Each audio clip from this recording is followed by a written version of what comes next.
Hello and welcome to the Rising Stars of Comedy. I'm Akriti Tyagi. Our guest for today is an improviser, a comedic actor and now a stand-up comedian.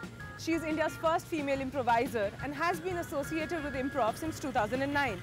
In less than a decade of arriving in the country, she is now a name to be reckoned with. Please welcome Kaneez Surka. Hello. Thank you so much for being a part of the show. Welcome on stage, Kaneez Surka. Kaneez Surka. Kaneez Surka.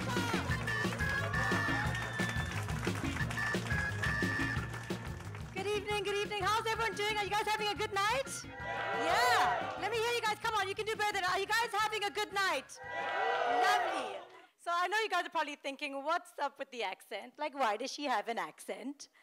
The thing is, guys, I went to the UK when I was 10 for 2 hours in transit, so just at the airport, just ordering coffee. I picked up the accent.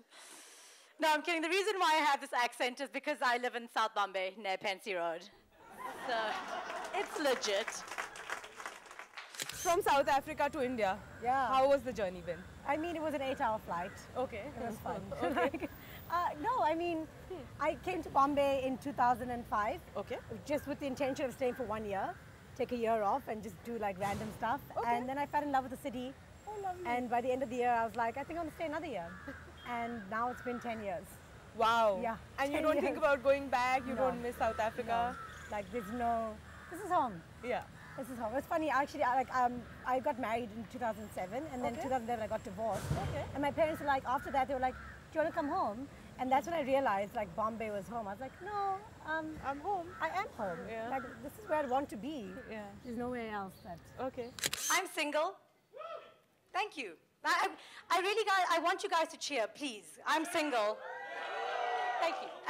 And the reason why I want you to cheer is because I've worked really hard at being single. I am not your ordinary single person. I met a guy, fell in love, got married, and then one day was like, wait a minute, I'm not single. So then I got divorced. Yeah, worked really hard at that.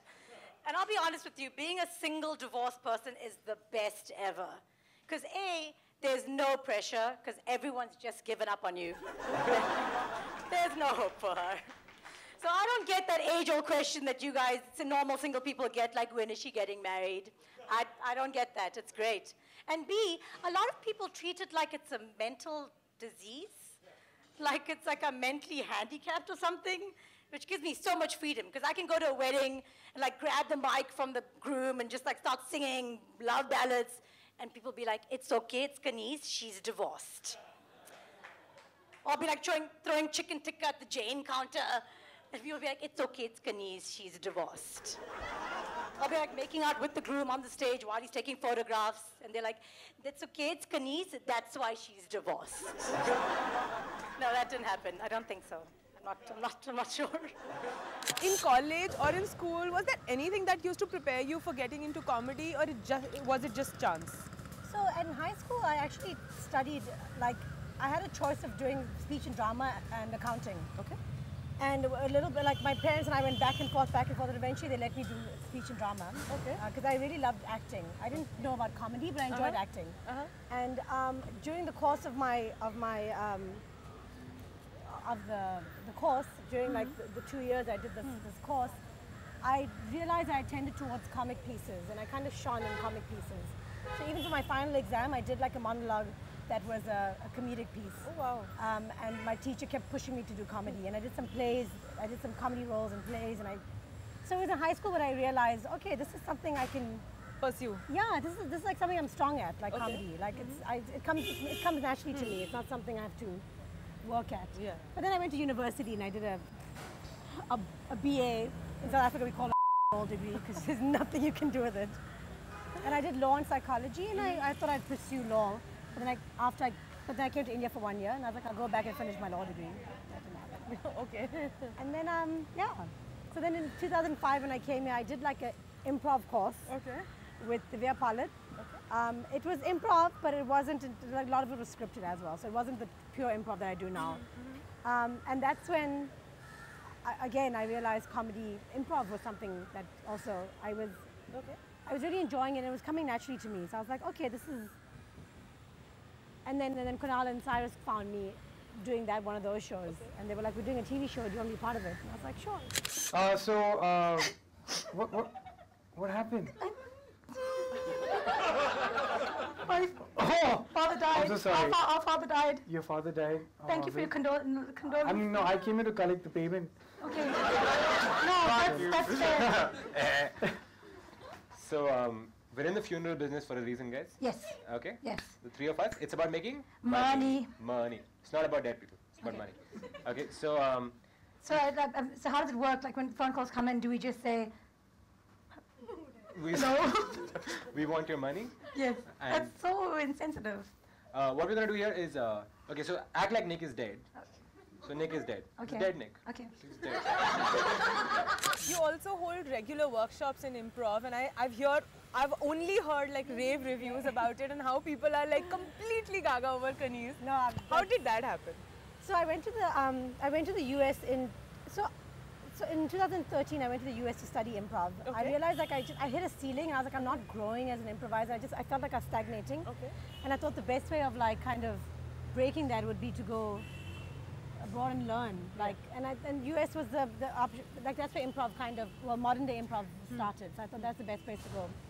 And so I went there and I didn't go there with intention of coming back and teaching or anything. I was just like, I'm just going to go learn and hopefully let's see what happens after that. But like I want to improve my skill as an improviser.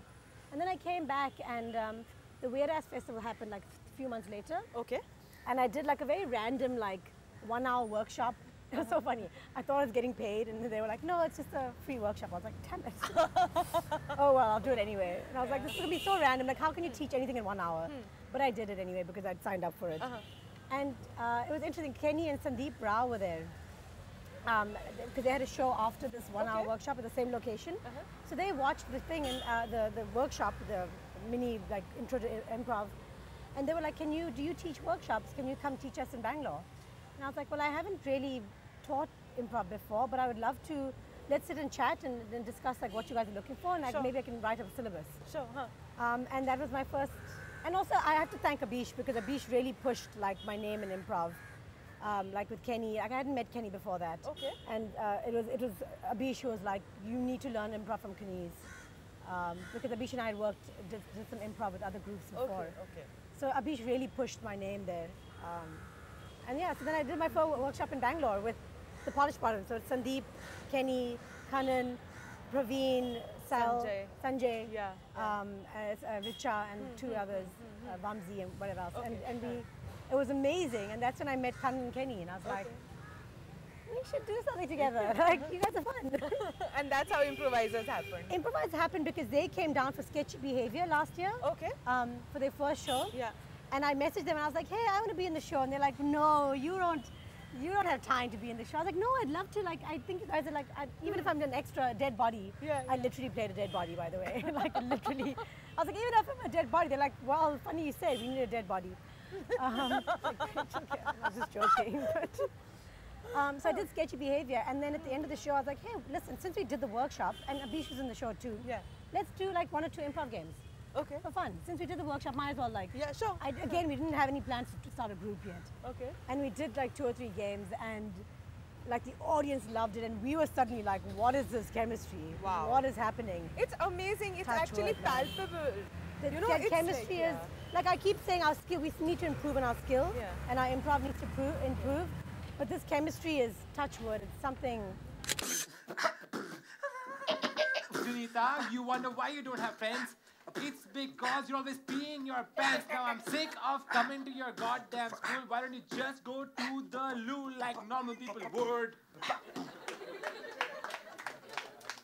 I wanted to go to the loo, but then I thought, why go to the loo if I have a big brother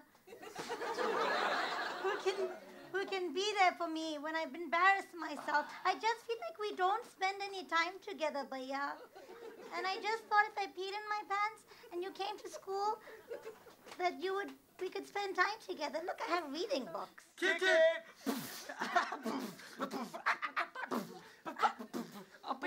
Bhaiya, I want you to take a look. I've got a whole couple of reading books, and they're about how people are so happy the way you and I could be. Look at this story about a Red Riding Hood. She lives in a wood. And when the wolf tries to